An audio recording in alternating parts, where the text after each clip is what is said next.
Hi guys, welcome back to my channel. Thank you so much for tuning in to today's tutorial. My name is Timmy. In today's tutorial, we're going to be learning how to cut and sew this stylish bustier blouse with an halter neck. If this seems like something you're interested in, do not forget to like, share and subscribe. And please do well to watch to the end of the video. Let's get started.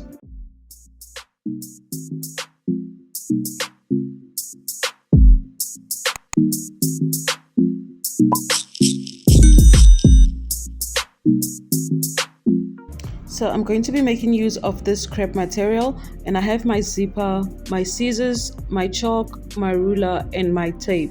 I'll go ahead and fold my fabric into two.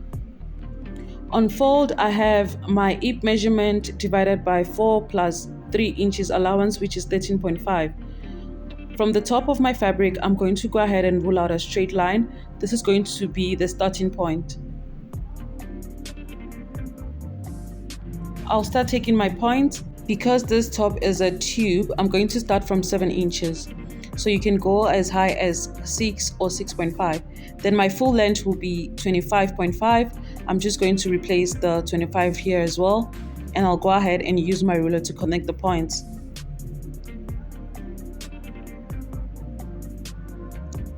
Now I'm going to go in from the 7 inches. I'll start taking my bust measurement. So my bust point is at 10.5, my underbust at 13, my waist at 16.5, and my full length, which is 25.5.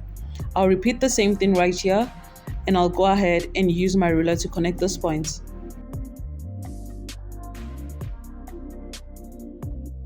I'll go ahead to label my points. So this is my bust line, my underbust line, my waistline, and my hemline, which is the hip line. Next, I'll be imputing my nipple to nipple measurement divided by 2, which is 3.5, and I went ahead to add 0.5. This is because I'm drafting directly on the fabric, and I'm going to mark it on the waistline, the underbust line, the hemline, and the starting point.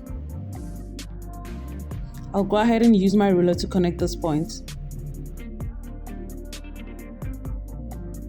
So on the waistline, I'm going to be marking the dot legs. I'm going to be making use of 1 inch on both sides. If your bust is bigger, you can make use of 1.5 or 2 inches. From this bust line, I'll go down by 1 inch and I'll mark the point. I'll use my hand to connect to the 1 inch that I marked. This is to form the dot head. On my hip line, I'll go up by 2 inches. And I'll connect to the dots that I took on the waistline.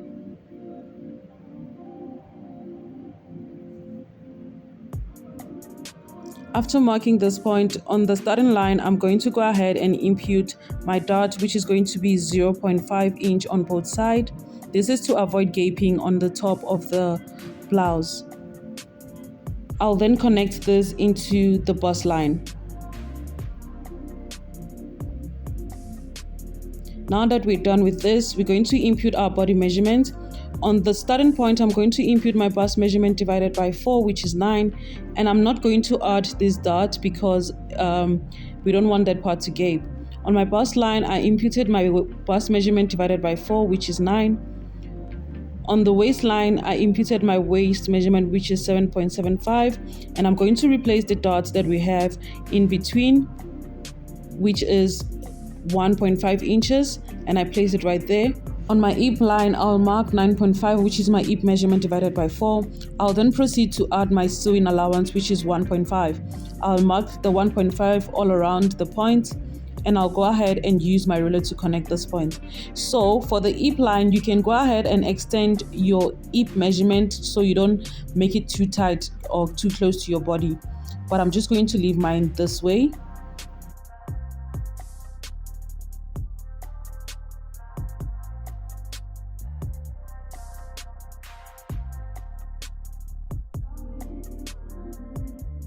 To give my top a shape, on the hip line, I'm going to go up by 1.5, and I'm going to use my curved ruler to connect it into my bodice.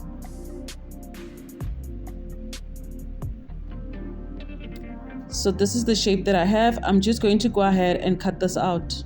You can go ahead and leave up 1 inch just to hem the bottom part.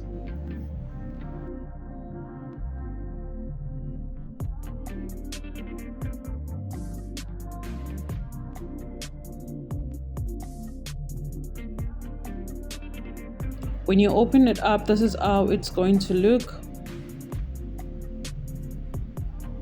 I'll go ahead and set this aside and we're going to draft the back. So to draft the back, I'm just going to go ahead and mark off 0.5 from the top. This is going to be the starting line. And from this point, I'm going to mark 1.5 inch. This is going to be for my zipper allowance.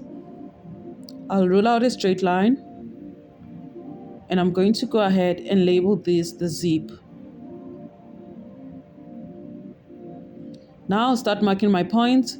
From the 7 inches, I'll go down by my bust point, which is 10.5.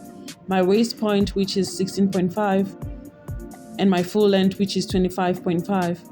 I'll repeat the same thing on this side,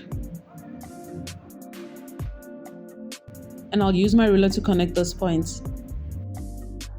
So my fabric is folded into 2 and I have 15 for the back. Now I'll impute my nipple to nipple measurement divided by 2 plus 0.5 inches, which gave me 4. I marked it on my bust line, my waistline, and my hemline. I'll also mark it on the top of my fabric, and I'm going to roll out a straight line. I'll proceed to label my point. This is my bust line, my waistline, and my hip line. I'll impute my dot, which is going to be 0.5, and I'm imputing it on the waist. I'll then connect it directly into my starting line.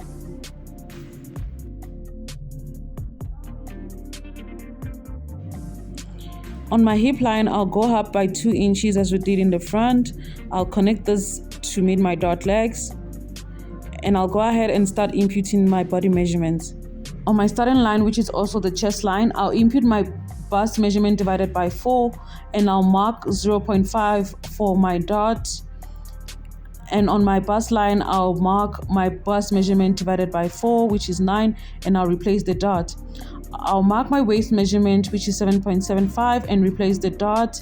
I'll repeat the same thing for the hip line, which is my hip measurement divided by 4, and I'll go ahead and add my sewing allowance. So my sewing allowance is 1.5, and I'm going to repeat the same thing until I get to the starting line.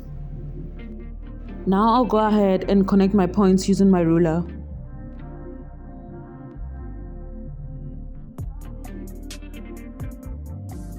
So to connect the shape for the back as well, I'll go up by 1.5 and I'll mark, and I'll go ahead and connect to my bodice. So to get rid of the bulging of the zipper, on my waist area, I'm going to go in by 0.5 inches. You can do 1 inch as well, depending if your fabric is stretchy or not.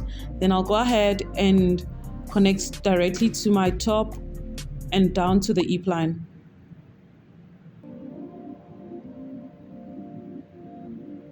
So now that we're done, I'm going to cut this out, leaving out 0.5 inches on the bottom. This is to hem the bottom.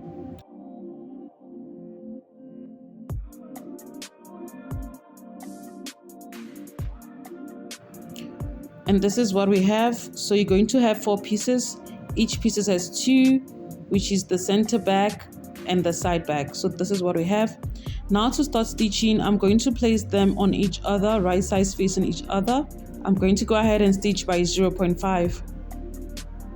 I'll repeat the same thing here.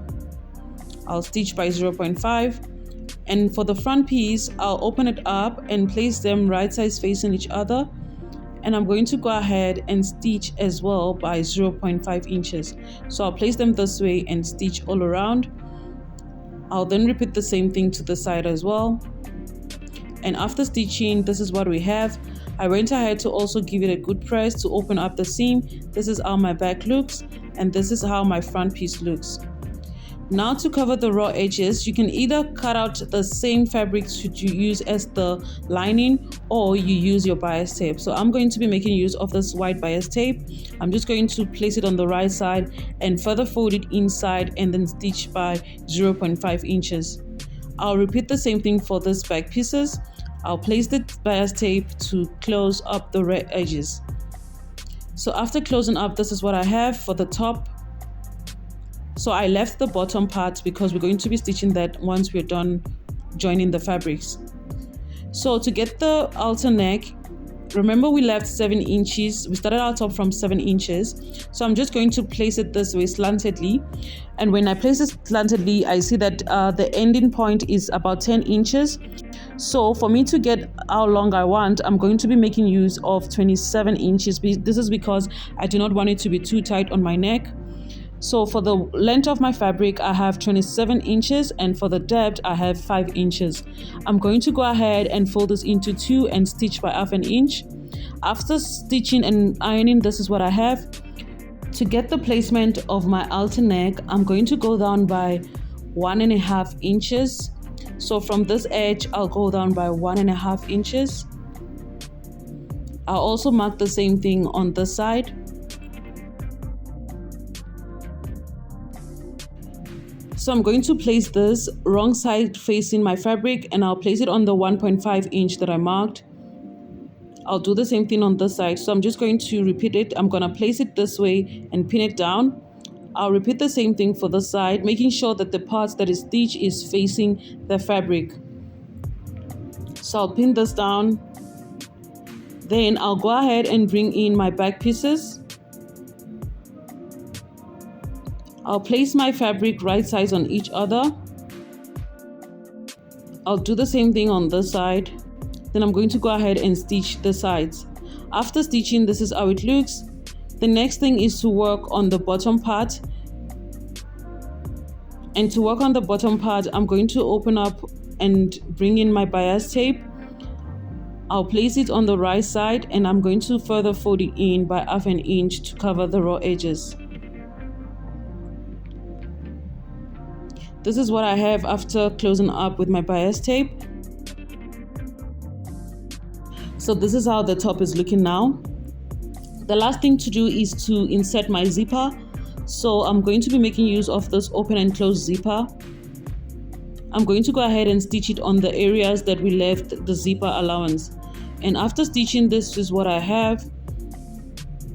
This is how simple the top looks, and this is all for today's tutorial. I hope this tutorial was helpful. If so, do not forget to like, share. Please do leave your comments below. If something is not understandable, I'm going to make sure that I attend to you and reply to your comments. Thank you so much for sticking to this channel, and I hope you enjoyed the video. Thank you so much, and I'll see you in my next video. Bye.